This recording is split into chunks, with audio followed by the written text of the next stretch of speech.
Rugby League is back. Drum roll, please. You're a true Warriors fan. I have no recollection of that hot take. We don't all have to agree. It's good to be back. It's just a really boring thing. Oh, partner. Start winning some games. I think there'll be a lot of changes to the team. I've got them making the 8 for mine. Let's go.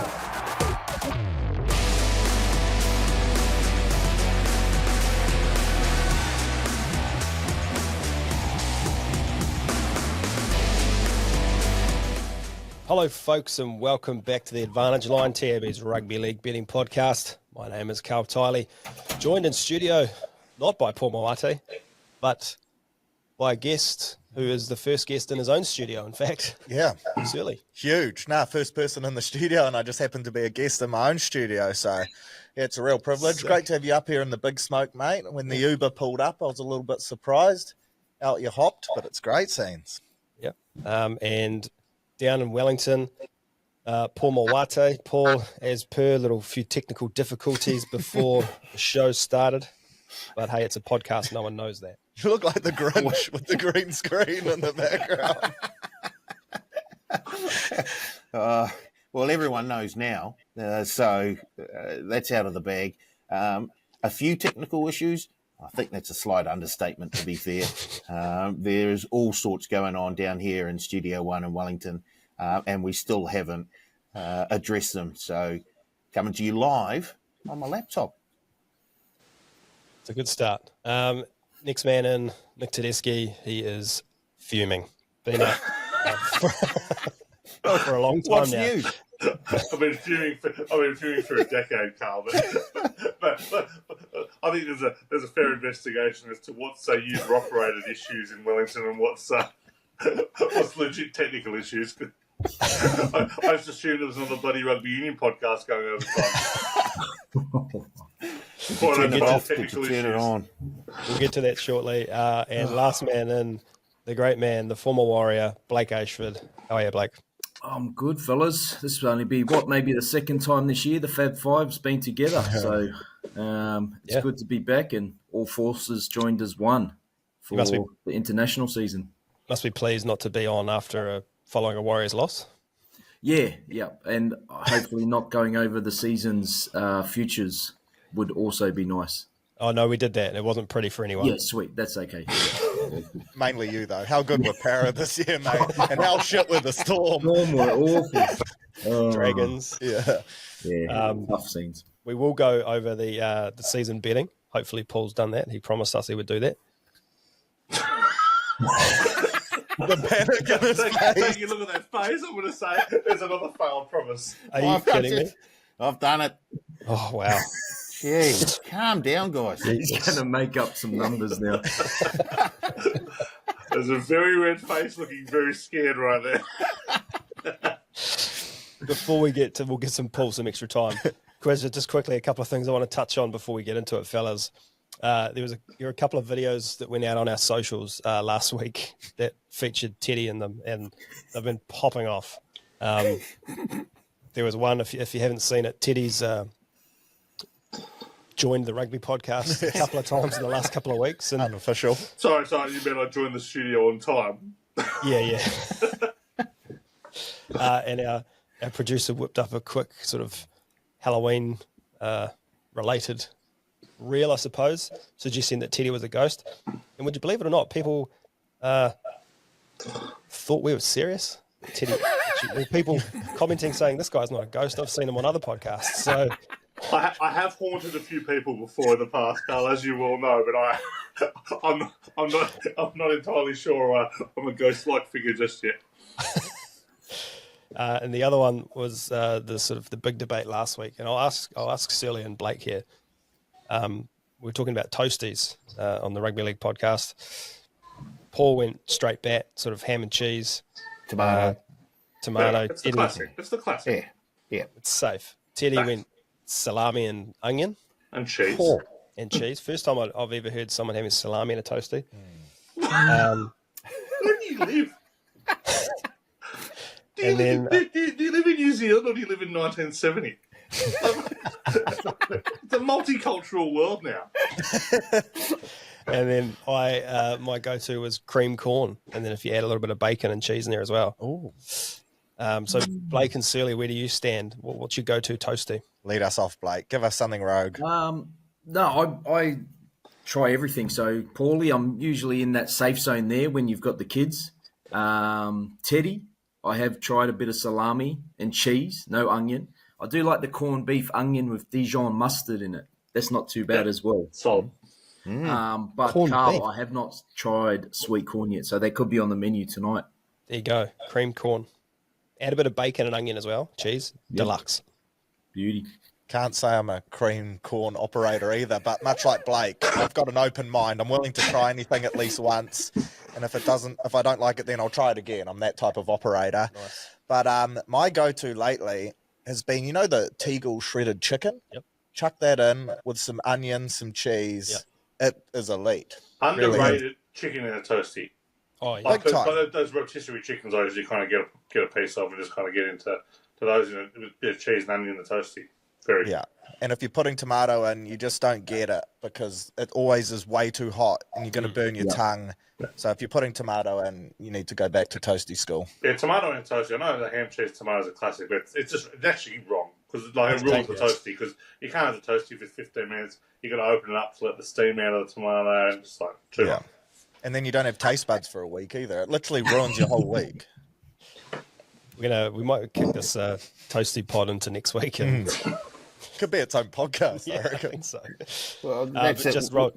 We're going to have a Master Chef episode where we all do our own toasties. I'll tell you what, I'll come out on top.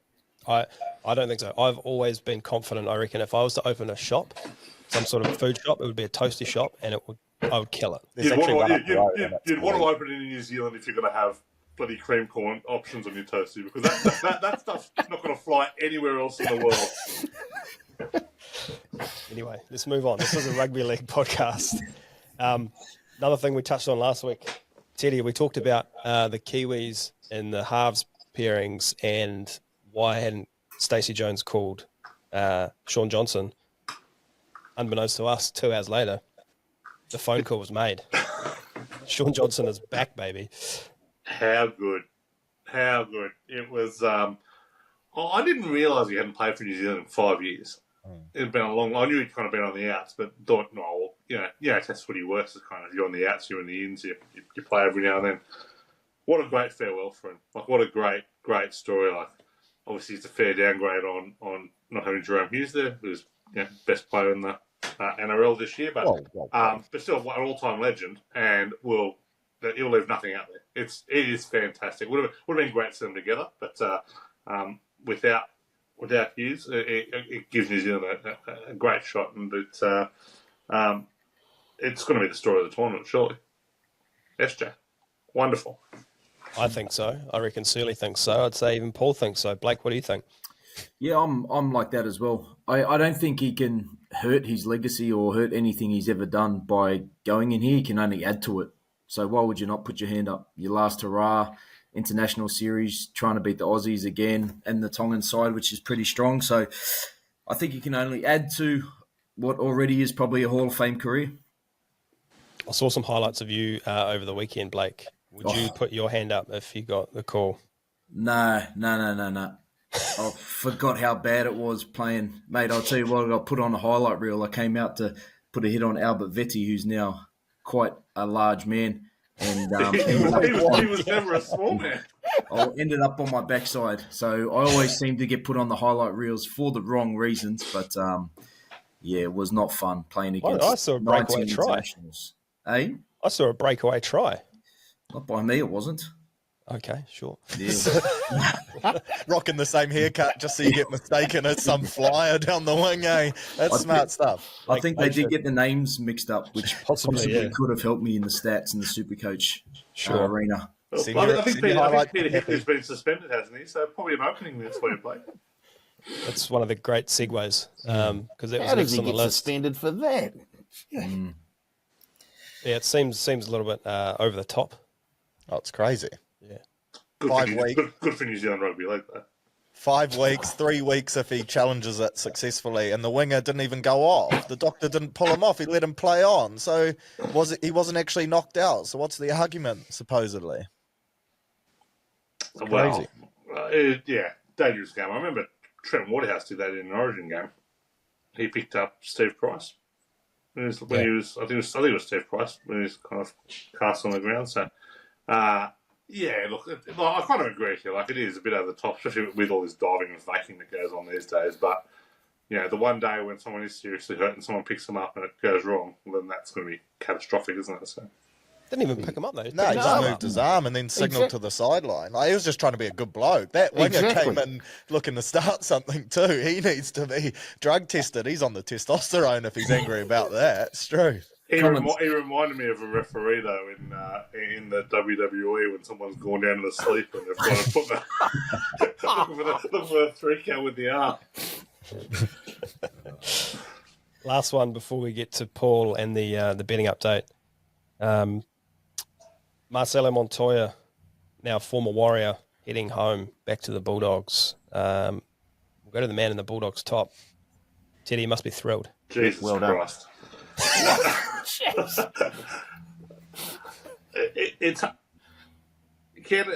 What's been kind of washed up in the narrative this year is how much Canterbury have improved and they turned over their whole list and there's a lot of focus on the good signings, and there were a lot of good signings who, as we thought, like Crichton, Curran, players who were definitely better than I thought they would be in terms of someone like a Kurt Mann. There was also a lot of shit signings in there. That shouldn't be forgotten. Jamin Salmon cost us a semi-final. Blake Taft was spending a fortune on. Drew Hutchison, who can't kick, which is a problem for a half. And so we get all those three, and then there's this, the Canterbury recruitment knows what they're doing. I don't think they do know what they're doing. They're throwing a lot of shit at the wall. Some of it sticks and some of it doesn't. And I think this Montoya one is going to prove well and truly does not. So we let Skelton go, which was, if we were going to let the Fox go, which I don't know if that was the plan, so I'm kind of forgiven for this, but if the plan was let the Fox go, we should have kept Skelton, because Skelton's obviously a handy player. But I think the timeline of events was, I don't think the plan was to let Addo go, but this was a convenient excuse to let him go. Blake Wilson's acceptable, but there are other wing's not a hard spot to fill, and I don't think that we should be signing old, washed up, never been any good wingers to start with. So, wow, don't hold back. Truth, I was gutted to see Marcelo go. I don't think Marcelo Montoya is the same Marcelo Montoya that left the Bulldogs. Well, I hope not. Blake, you looked disgusted at some of Teddy's comments here. What are your thoughts? The winger, we can get anyone to play winger these days. It's probably one of the hardest. I shouldn't say hardest. It is sort of, really, because defensively you got to know when to drop back, come in. You probably do more work than majority of the team distance running. But look, I think he's a good signing in the fact that if you look back at those Bulldogs days, it was a part of a team that was not good, essentially. You've seen what he's done. He was a fair contributor to that team, Blake. Yeah, but it's like Paul Alamotti. How was he at the Bulldogs?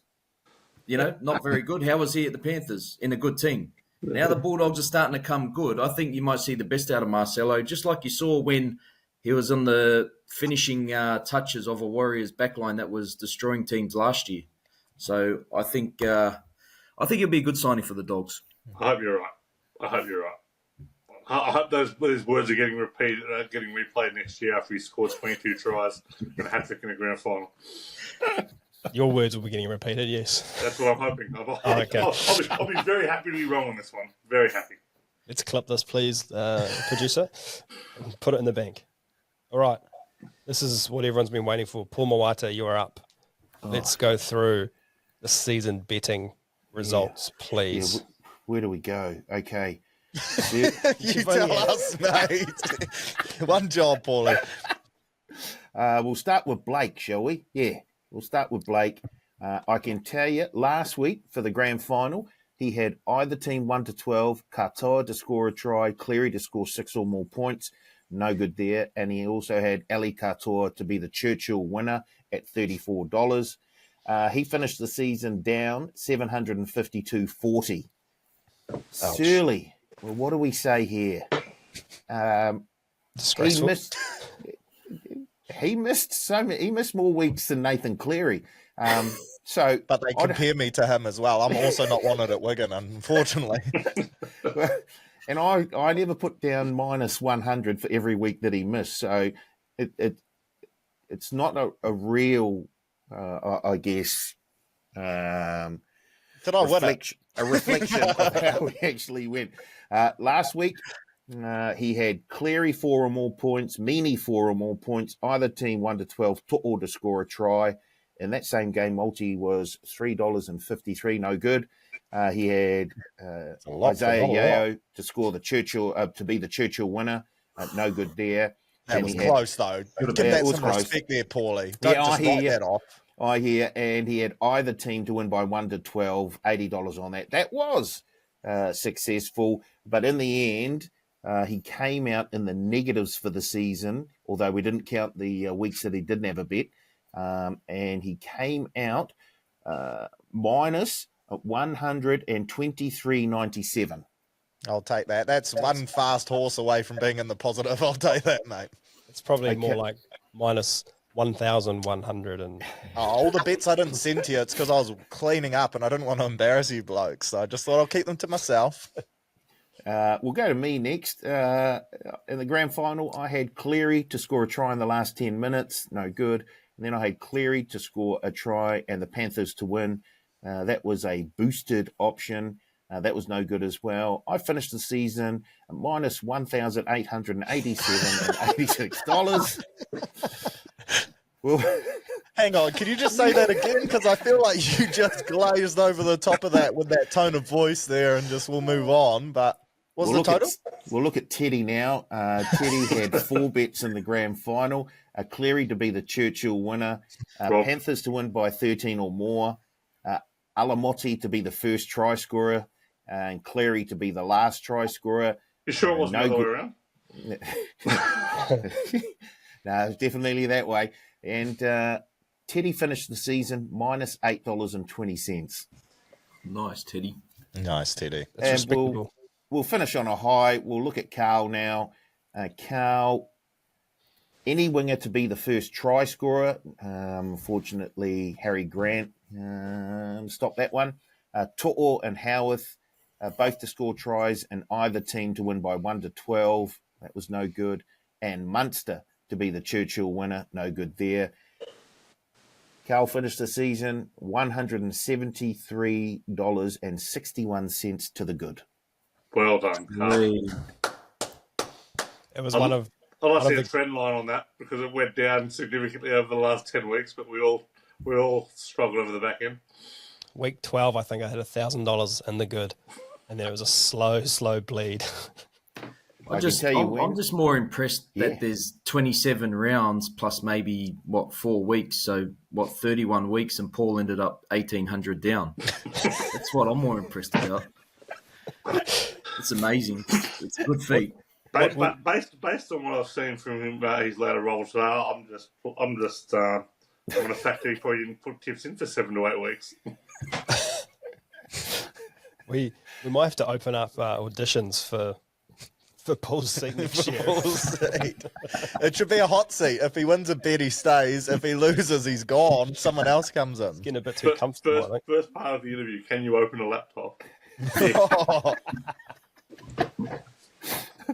Oh, this is coming from Searle. You didn't turn up for half the season. I was on a sabbatical. I show up for the grand final like Nathan. I rule myself out in round robin games where it means nothing. And come finals time, my bets were in, mate. I was ready to play.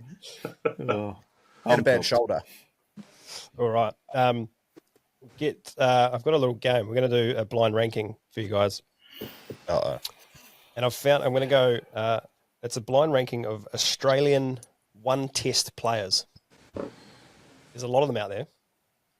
I've got 5 guys here. I want you to rank them 1 to 5 without knowing who's coming next. What's the do you want to rank them from best to worst, or who I would prefer to have in my team? Or wherever you want. You've got 1 to 5. You can put them wherever you want. So we'll go down the line. We'll go Teddy, Blake, Paul, Searle. Nice. First man, Alex Johnston. 4. Yeah, I'm going to go 4 too. 3. I'll go 4. Seems safe. Brett Stewart. 2. going to go 3. 2. I'll go 3. Todd Carney. Oh, the GOAT. 3. You're going to be a 2 for me. 4. Oh, I'll go 5. Wow. Matt Bowen. oh. 1. Yeah, I'm going to go 1, 2. Who's the last player? I think Who's because the the senses last is player? Ticho coming last. Do you think it's going to be a stinker last? A Teddy? Terry Campese or someone like that. Yeah, I'll go shots Matty. fired again. I'll go Matty Bowen 1. Yeah, I'll go 1. I've got 1 and 2 left, so I'll go 1. Last man, Terry Campese.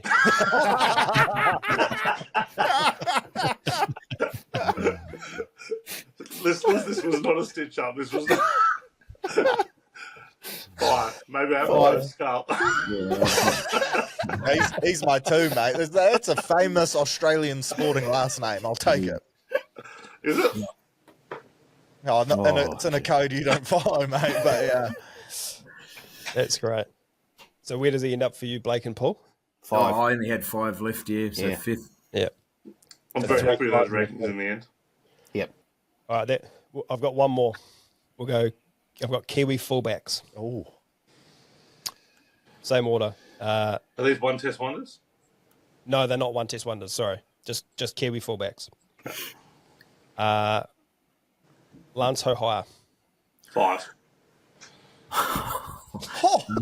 Wow. Great 3 utility. 3. 4. 3. World Cup winning fullback. Brent Webb. 4.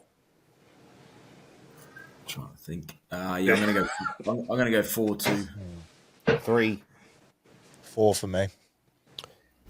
Matthew Ridge. Oi. On field or off field? 1. Yeah, he's 1. 2. Yeah, I'm going 2. Roger Tuivasa Sheck. 3. Played junior. I'm going to go 2. So he's either 1 or 5 for me. So he goes Yes, 1. Yeah, he's 1 for me. Teddy, do you want to have a guess who the last man is? Last man is. I think I know. Charles? No, Kevin Locke. Oh, Kevin. I love Kevin Rock too. He's definitely better than Roger. That try score when he ran into the post. All time. He's I got him 5. at 5. Yeah, he's my 5. So. Tough. Shout out Kevin Locke. Uncle needs the cash. That got me, that video, man. That got me so good. Alrighty, let's go straight into the grid. If you're playing along at home, go find the grid for Tuesday, October 15. Pause the pod, come back and play. Paul hasn't done it again. No, I've done it. Did you do Tuesday's one? Yes, I did Tuesday's one. It's got the 15th Storm of October. and Aidan Tolman. Yeah, I've done it. Okay. Across the top, we've got Aidan Tolman, teammate, has played for the Titans. Brett Kamali, teammate, down the left, has played for the Storm, is a premiership winner, has played for the Sharks. Teddy, your top row, please. Aidan Tolman, teammate Storm. Willie Isa, Wizard, 0.06. You're kidding. Titan Storm, Joe Stimson, 5.32. Brett Kamali, teammate Storm, Glenn Lazarus, 1.14. I've got Aidan Tolman, teammate Wairangi Kupu, 1.20. The Titan Storm is Matthew Cross, Brain, 1.63. And Brett Kamali, teammate Rodney Howe, 2.29. Paulie looks in a world of trouble. This close on a Paul is great. I'm going to do a blind ranking for this grid. I'm 5. Adam Blair, 4.12. Brinko Lee, 5.32. Henry the Octopus Perenara, 1.74. I had Wairangi Korpu, 1.2. Titan Storm, Heimel Hunt, 5.28. And then Brett Kamali, teammate from Melbourne, the great Tassisa Lavia, 1.02. That's a great one. I also had Wairangi Korpu, Titan Storm Bow Champion, 3.65. Nice. And Brett Kamali teammate Storm Tawara Nikau, 1.06. How is Wairangi Kupu such a hit in New Zealand? It was everywhere. For the life of me, I wouldn't have that on my bingo card that he'd shot 3 times. He's a warrior. He's a Warriors ambassador. He's just finished on Celebrity Treasure Island as well, which has really got him front of mind in the Searle household. Kimberly Searle's a massive fan. Not of Wairangi, just of Celebrity Treasure Island in general. That's really got me. middle row, Ted. Hayden Tolman teammate Premiership winner Gareth Widdop, 1.84. Titans Premiership winner Daniel Mortimer, 3.80. Oh. And Brett Kamali teammate Premiership winner Craig Smith, 1.55. I've got Aidan Tolman teammate Brian Norrie, Brain, 1.27. Titans Premiership winner Anthony LaFranchi, 4.29. And Brett Kamali teammate Tony Martin, 1.42. Kevin Proctor, 3.09. Preston Campbell, 5.63. Steve Turner, 2.55. Tolman teammate Premiership winner, a wizard, one of the great Warriors, Dane Nelson, 0.97. Titans Premiership winner also had Preston Campbell, 5.63. And then Brett Kamali teammate Premiership winner Stephen Kearney, 1.77. Also had Dane Nelson, Wizard, 0.97. This one got me. Gavin Cooper, 9.96. Ooh. Gav. Kamali teammate, Premiership winner Glenn Lazarus, Wizard, 0.58. Just heads up, I dominated this last row, so. I love that. Fuck, that's like a line out of Step Brothers. Aidan Tolman teammate, Sharks player Franklin Pele, Wizard, 0.09. Didn't he just retire this week too? He was playing pretty well for York, I think, in Division 2, so not a lot of upside to his career. Titans Sharks, Matt Rogers, 5.94. And Brett Kamali teammate Sharks, Karl Faliga, 0.01. Wizard. Who? You've made that up. One game wonder. The next Sonny Bill. Yeah. He was. Luckily, he keeps his mouth shut a bit more than the actual Sonny Bill. Mate, if there's a no limit boxing card coming up, Teddy, you are in. Isn't there like a rugby league fight night? You're in trouble, Teddy. I tell you that much. There'd be a line out the door. He's a powder puff. Oh, He's a my power Lord. Oh, jeez. Anyway, Aidan Tolman, Sharks player. Mawini Hiroti, 0.36 brain. Oh. Titan Sharks, Sam Tangatizi, 8.29. And Brett Kamali teammate, Matty Reek, 0.68. Again, who? Sorry. No disrespect to Matty, but KL Iro, Wizard, 0.33. Michael Gordon, 14.39. Nigel Vangana, 2.09. Congratulations on your first Wizard for the year, Paul. I've had Wizards before. Sticking to my theme of just inserting Warriors wherever I can. Luke Metcalf, Aidan Tolman teammate Sharks, Brain 0.40. Titans, Sharks, Daniel Mortimer 6.52. And then I also had Nigel Wagner 2.09. I had, the same route, but I chose the wrong half. Shaun Johnson, 4.01. Daniel Mortimer, 6.52. And the great man, Matty Johns, 0.66. Totals, Teddy. Totals. 19.7. Wow. Hey, well played. 21.4. Ooh. First, second. 39.3. Yes. Fifth. 24.9. Oh, third. 28.6. Maybe I need to open up interviews for my seat too. Yeah. No, you're safe. It's the Grinch over there that's in trouble. I think the real winner is that Paul had just done the grid before the podcast. So. No reds too. No, yeah, huge. Yeah. How many attempts? How many attempts, Paulie? Oh, 3 different stop it devices? now. That's it.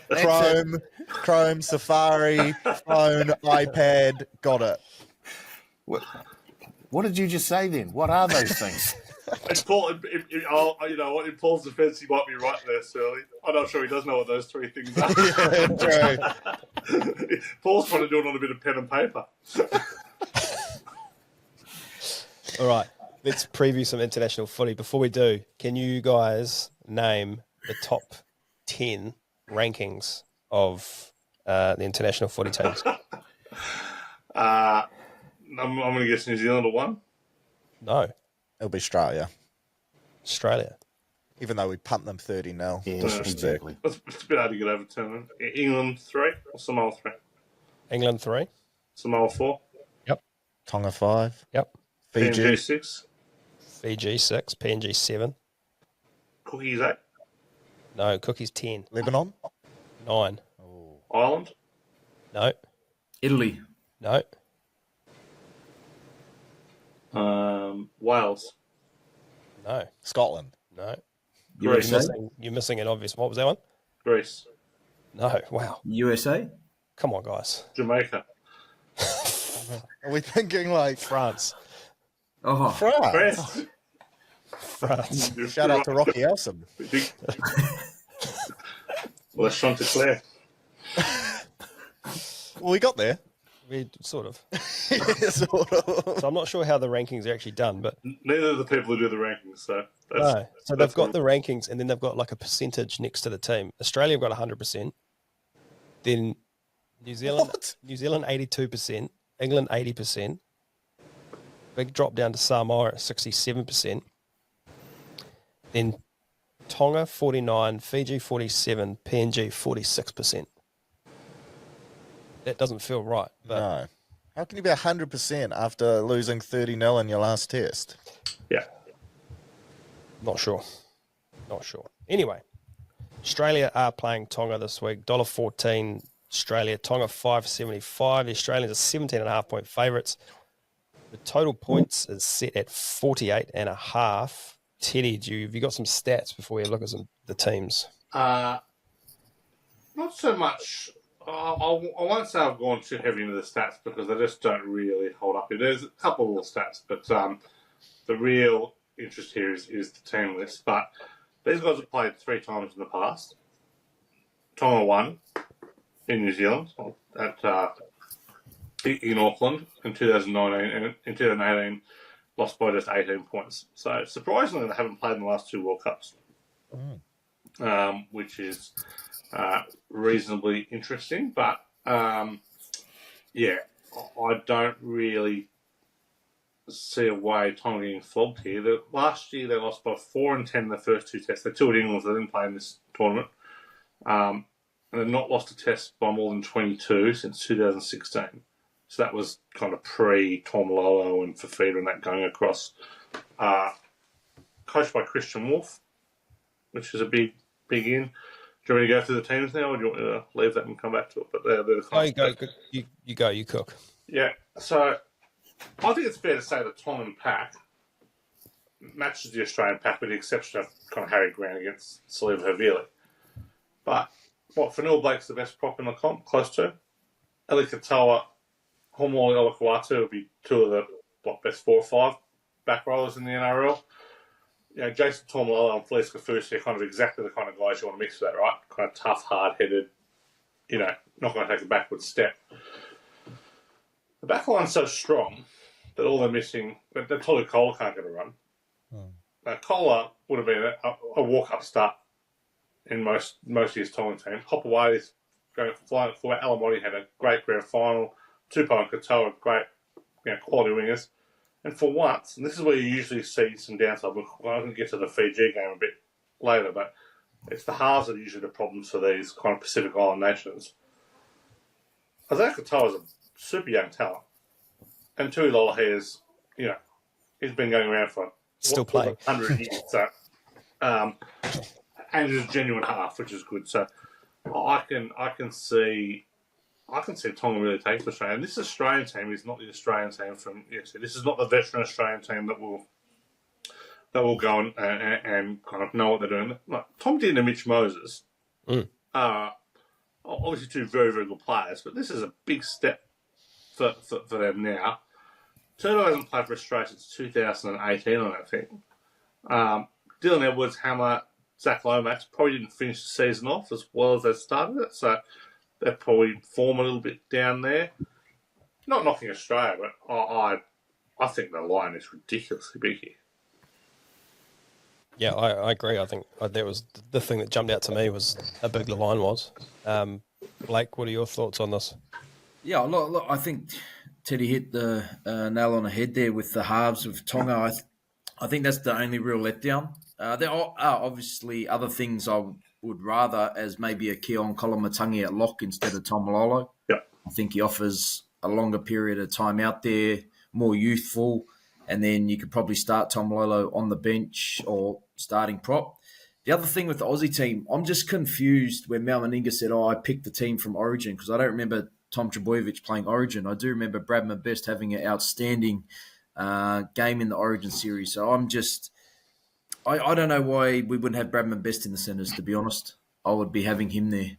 And I think Aussies do win this. I think Mitchell Moses and Did and halfback in the halves, will be exceptional in their first game for the Kangaroos. And I think Alamotis will be their target. I spoke to before being a good player or being an okay player in just such a great team. It steps up a couple of levels. But now coming back to this international level against the best that the Kangaroos have, I think he'll be found out a bit in the centres. Paul? I agree. I think the line is just too large at the moment. I see it's 17.5 now. In terms of the team makeups, Australia are not going to bully this Tongan team. Teddy's right. The packs almost cancel each other out. In fact, you could argue that Tonga have a slight advantage, and I don't know, maybe they make a late change and Kolomatangi does start, because even off the bench, they've got plenty of NRL depth there as well with Tupouniua, Paseka. I really do like the look of that team. I know that Katoa in the halves is an up-and-comer, and Lolo here is solid and has been around a lot.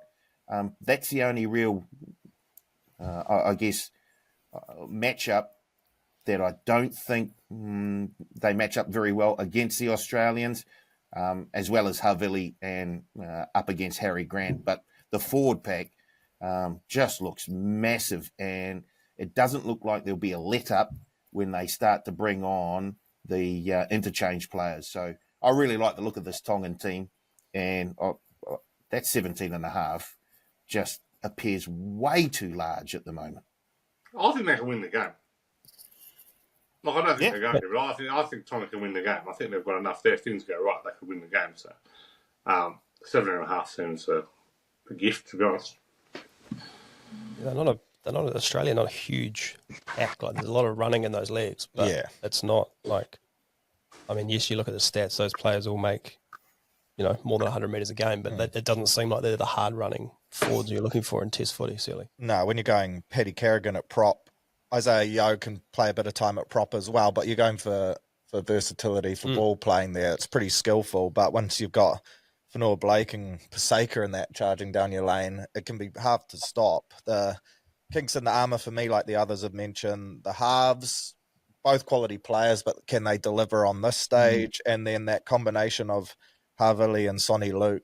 Havili in particular, great off the interchange bench at NRL level, but is he a starting 9 at international level? And then Sonny Luke, a player who had massive raps on him in this Penrith system, but hasn't quite kicked on and hasn't been making the 17 over the last couple of years. I'm interested to see how Matt Burton goes at 14. Like Blake said, the whole chat picking players off Origin. Well, Burton wasn't required there. 18th man. Benny Hunt didn't make the squad. We know that he can relieve Harry Grant. So Harry Grant's obviously going to have to play 80 minutes. He's certainly capable of doing that, does it often, but yeah, that's going to be an interesting watch too. But for me, I think the Aussie spine just gets them over the line. And then the health of Turbo is going to be interesting too, because he looked beat up and I assumed he wasn't going to play. When they came out a couple of weeks ago and said he is going to play, I was pretty shocked. So you'd be filthy if you're Manly, wouldn't you? He'd be absolutely filthy Oh. to a Manly. Like, considering his injury rise, how important he's playing, and how much they're paying him. Like, if he's fit and firing, no worries. His shoulder and his hamstring both seem done, and he's back out playing Test football. I would be livid if I was Manly. I think a concern too for Australia's like Mitchell Moses hasn't played a hell of a lot of football this year. Hasn't They've picked played a lot of since injured Origin. players. You're spot on there. Like, I was thinking there's like a lot of players who have missed a lot of time. Like Cam Murray as well, missed a lot of the back end of the year. Yeah, but you put Ali Katoa or Olakau'atu running straight lines at Mitch Moses all day. Like, no thanks. I'm letting that guy go through. Well, if we're talking about value bets, like, Olakau'atu scored a try about $4.50.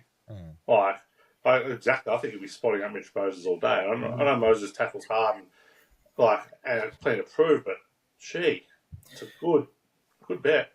I don't know. The more I look at the teams, the more I tend to lead to Australia even covering now. Like I don't know. The more we talk about it, I swear it is confusing because we haven't seen anything yet. But I just like we're talking about such a big pack that's so powerful. But let's not forget speed. Yeah, they're going to play fast, aren't they? They're going to look to play fast, move to edges, get hammer and turbo early touches, and just run them off their feet. Isaiah Yeo in that grand final, he can play. He doesn't have to be the ball player. He can be that person who carries for over 200 metres and makes 40 tackles. Which he will every week. He will every week too. So I think, and they do have a sort of advantage in the air. We know Tupo's good in the air, but, a Coates or a Lomax over Katoa on one wing, definitely something to look at. Like, I think there's wins all over the ground. You talk about the nines, we talk about the halves. I like the centres, and then I think the Aussies actually cover it and do it well. I was surprised Reece Robson missed out. I thought he would be that 14 and then potentially start, and then Harry Grant come on after 20 minutes, like we've seen teams use that tactic in the past. Well, I like the Burton selection at 14. Yeah, we've seen this year that moving to backs when a back is injured has been a pretty crucial. There we go. I don't think we felt this podcast would be over if we started on time. I think your kids want Burton to rest to be ready for the Dogs. They didn't like that chat at all. My concern with Australia is that this is clearly designed with an eye to the World Cup. So I don't think all focus is on winning this series, and I think this has kind of got Australia a little bit in the past as well, just like looking towards the future, which is fine, which is probably the right thing to do. But from an immediate point of view, this might take some cohesion, some time together. So no, not on Australia, but I'm very confident in the plus. I'll tell you what, looking at the going down the try score sheet, anytime you can get a starting winger over $2 is pretty handy. And the winger, wingers quality like Daniel Tupou and Suni Katoa, $2.40, $2.50 each. Not bad. Yeah, I'm looking towards some of those edge back rows. And I also like Alamotti. I think you can get $3.75 Alamotti. Yeah. Blake's not sold at all. He's like, the more you talk, the more I'm putting on Aussie. This is great. Okay, let's go to the other game. Fiji $1.55. PNG. Sorry, what do you mean the other game? There's three other games. Karl. The other men's game? The other men's game.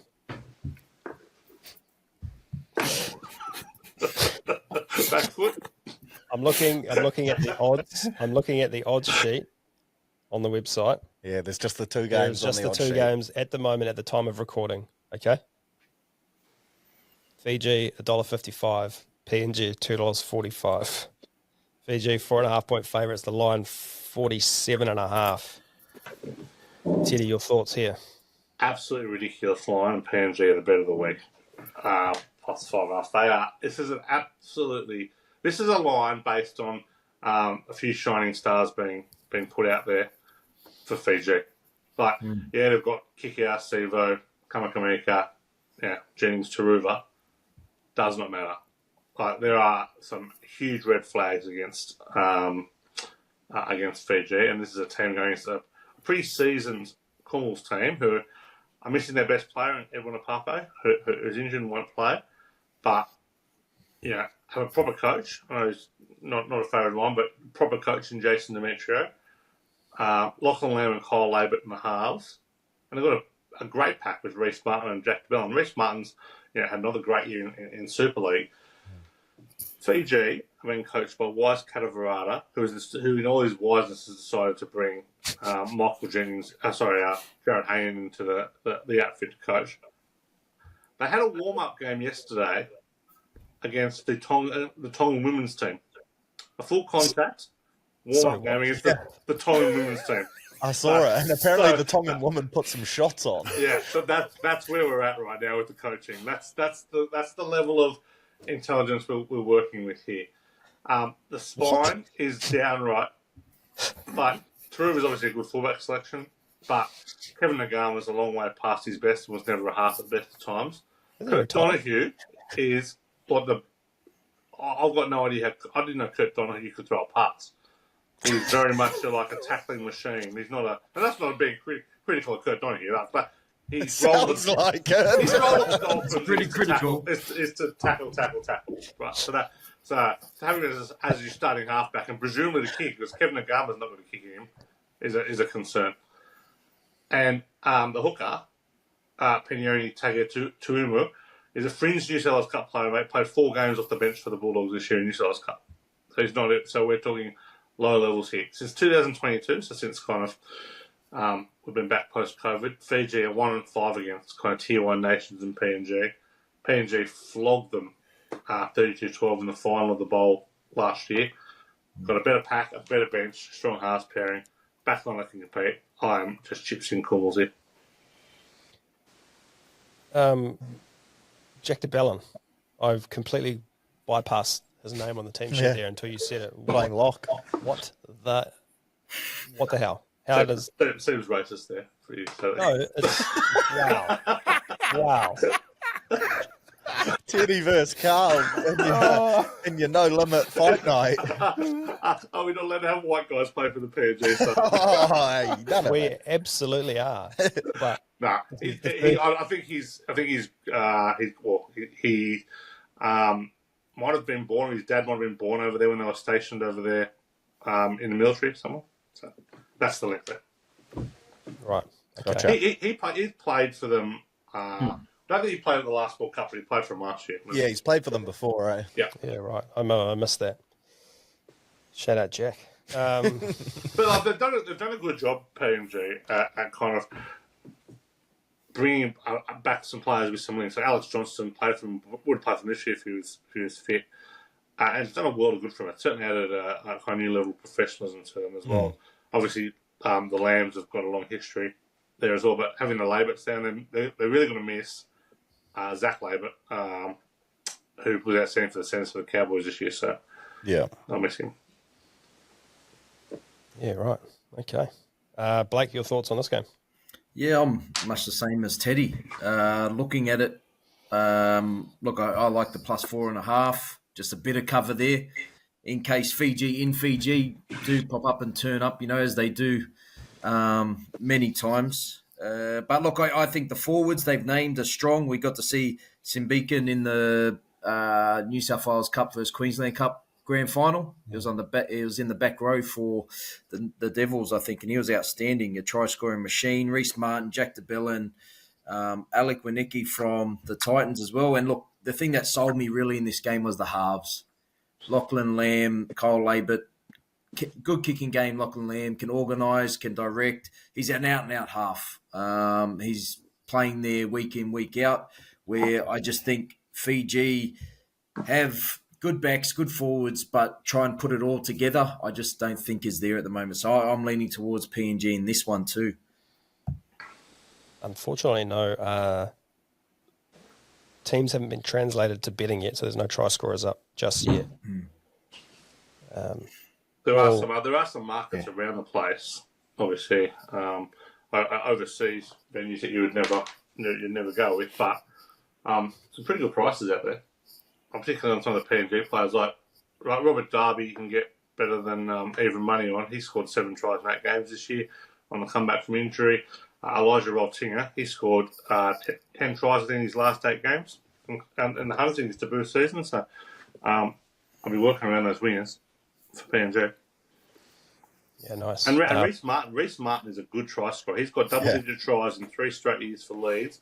Always ran a good line at the Dogs back on the day. So, I'll be looking at him because, PNG have some very good forwards like Kiko and Kamakameka. They've got plenty of no-names as well. So, Bulldog's great. Reece Martin. Yeah, Bulldog's great. Well, I'll tell you, of all the Bulldogs that have left in that horrible period when you're pretty happy to see most of them go out the door, real tears were shed when Reece Martin left. Like, he was, I thought he got completely stitched up. Like, no, he was in and out of first grade. Like, he should have been one of the first players picked. Goal kicking. He was great in fantasy. Good points. He had too much talent for that Bulldogs team. He did. That's why Marcelo Montoya was a fixture. Oh, here we go. Paul, I saw you fist pump, so I'm guessing you're going to agree with Teddy and Blake. Yeah, big time. And I guess the bookies are sort of like you, Karl, there, just double-checking that Jack de Belin is actually going to be playing for PNG before they put the try-scoring markets out. So I'm concerned. I'm 100% with Teddy here. I love the Kumals here. I know Teddy doesn't need any reminding. Rugby league is the national game in Papua New Guinea. What a country. And I love the makeup of the team, and in particular the halves, where I think the Kumals have it all over Fijians. Laybutt and Lamb, I think, behind that pack will be able to really ignite that back line. And I agree, Reece Martin was one of the best players at the Bulldogs when he had to leave and head over to the UK. He's been playing very, very well there. It's a good balance of that Queensland Cup, those Queensland Cup players with that NRL experience of Jack de Belin and the halves. I can't believe this head-to-head matchup isn't closer to a coin toss. So I'm happy to take the plus 4.5, and I'm happy to take PNG at around, 245. Where are you at? Yeah, I agree. I think this Fijian side with a couple star players is mostly a bit of a throw-together team. And when you take on a PNG team, we know how passionate they are about the game. We witnessed their fan base last week in that Prime Minister's third-in game. Like, you can hear them non-stop. I think it means more to them. They're a team that defends, hits really hard, and they play a really structured game plan, and I think they'll be able to beat Fiji off the back of that. $3.60 for PNG 1-12 is massive money for me, so that's the bet that's standing out to me at the moment for this one. Rightio. Well, because there are no... Whoa. That sounded like an agreement. I'll take that every day of the week. Teddy's kid's not happy. That's the noise I make when I win a bet. How good. There is no betting up on the Samoa Tonga women's game, but the line for the Jillaroos Auckland's game is 62.5. I could not believe I had my biggest bet of the year last year on the minus 36.5. Australia against PNG. Could not believe that line jumped 50.5. So it was cruising at half time when it was up 44-0, but a bit of a sweat when they only won the second half 6-0. But the Orchids, the entire Orchids are backing up. The entire Orchids are backing up 5 days later. They've added Elsie Albert, but this Jillaroos team, boy oh boy, I think I'll be taking the minus. These guys met in York at the World Cup last, 82-0 was the final, and I think they're going to play a much more structured game with particularly Taryn Aiken in the halves there. So Australia, the Jillaroos were very disappointing last year. If you remember the 2 tests against New Zealand, they're both pretty close. Australia were basically favourites and hard to cover either of them. So, but I kind of like the addition of particularly Penatani to play a first game for Australia, Whitfield in the team. I think this could be a trouncing. Only concern is the controversy. I don't know if you've got the controversy on that side of the Tasman, but Olivia Koenig being left out and Brad Donald saying she sat off the bench in all 3 Origins when he clearly didn't watch any of the Origins was one of the dumbest things of all time and probably costing his job. So I hope it was worth it because she's a star. Investigation, eh? There's an investigation. She won the Dahlia medal. She was 100% the best player on the field in the grand final and didn't get the award because the Australian selectors picked the award. and then she was left out of the team the next day. So, absolutely disgraceful. Wait, But so what'd you say? when betting comes up on that, I'd be looking towards one. I wouldn't. It's not a bet. As 62.5, it's not a bet I would be jumping out of the grounds for. In terms of style of play, though, which we saw against the Orchids, where they led in a lot of tries was around the outside. I think Jamie Chapman got 2, Keely Brown got 3. So I'd be looking at no spoil here, but working same game multis around wingers and centres rather than expecting forwards just to punch through the middle. I think they'll just go around it. Sounds like a wicked winger combo to me, mate. I love one of those. Well, you can combine on one joint that has this up. You can combine Upton, Robinson, Penatoni, and Whitfield in the same game multi and get $2.50. Yeah, right. Wow. So there some shorties, but get around it. Alrighty. Well, let's get to some betting then. Yes. We'll start a new competition, for the test. Yeah, good idea. Yep, great idea. Good idea, Paul. Do you reckon, Great idea. do you reckon we start Paul on a handicap? He's plus 100. What's a 4-week comp? I reckon you can start him at plus 400.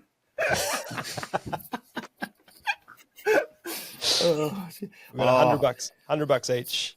Bet on what you like. Teddy, you could start. All right, we'll keep it pretty simple. Because we're going to try score mark subs, is that right? We do for Aussie, Tonga. Aussie Tonga, yes. Yeah. Okay. All right, I'm going to have $80 on the double, plus 7.5 Tonga, plus 4.5 PNG. $3.61. And What you're doing. I was going to have $20 on the PNG wing and double, but that's not up yet. So I have $20 on Hormoli or Kawatu to score a try. What price have we got there? About $3.75. Jeez, Teddy's going to be at the parades. He's all in on Tonga. Ola Kawatu, $4.20. $4.20. Fill your boots. 20 on it. Blake, where are you going? Searle's talked me straight into Papua New Guinea 1 to 12, so $3.60. I'll have $50 on that at $3.60, and I'll have $50 on a same game multi. Zach Lomax, Tommy Dead, and try scorers, and Australia to win both halves. $7.42. Paul? I'm going to have $70 on the same one as Teddy. Tonga plus 17.5. Papua New Guinea plus 4.5. This is a bad side for me, isn't it? And then I'm going to have $30 on Papua New Guinea to win 1 to 12, which was, what was that again?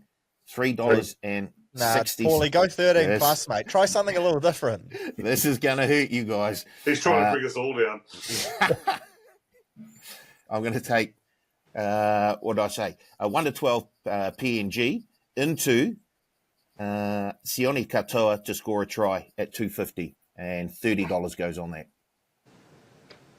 Should I just send my tips? I'll skip this week, and we'll keep it in NRL fashion. I got a same game multi. I'll chuck 50 on, which is the Hammer, Harry Grant, both anytime try scorers, and Aussie to win. That's paying $6.57.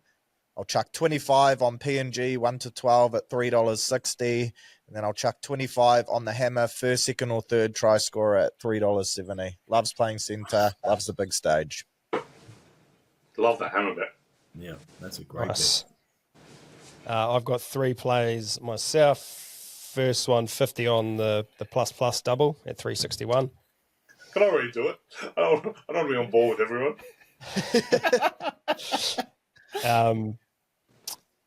Then I've got PNG to win by more than 4.5. PNG minus 4.5. Easy. At $3.15. I'll put 40 on that. And then my remaining 10 on a same game multi, Tupou Lomax to score tries and Tonga to win either half at $9.78. Ooh. Like it. Blake hates it. That's not winning. I like how we all tip Tonga. Blake comes on to tip Tonga and all of a sudden we've talked him into Australia. Oh, this is the Parramatta Eels revisited. Alrighty, that will do us for today, fellas. Blake, thank you very much for carving out some time, mate. Thanks, fellas. Been a pleasure. Fab Five. Paul, well done on getting here eventually. Oh, gee, here we go. Fair dinkum. Teddy, sorry we got you up so early, mate. Here we go. That's something that certainly wasn't said at the announced time of the podcast, nor has it been all year. Thanks, Paul. All good. It was a great podcast as always. And Searle, thanks for letting me be hosting you as a guest in your own studio. No, it's been nice to have you here, mate. I hope you enjoyed the boucle chairs. It's very nice. Very comfy, cool. A great addition. My wife's very proud of them, so I'll pass on the feedback. Yeah. I want to hear more about this Celebrity Treasure Island next week too. So. Yeah, that's a separate podcast we have coming shortly, Teddy. You can join in on that one. Jeff Wilson and myself are talking about it, so there you go. Meanwhile, Reggie Cooper is a celebrity. This is going to be a great list. We'll tack it on the back of the Toastie podcast. Yeah, huge. We're diversifying. To all the punters, sorry for punishing chat. Hopefully you got something out of that today. We'll see you all next week to do it all again.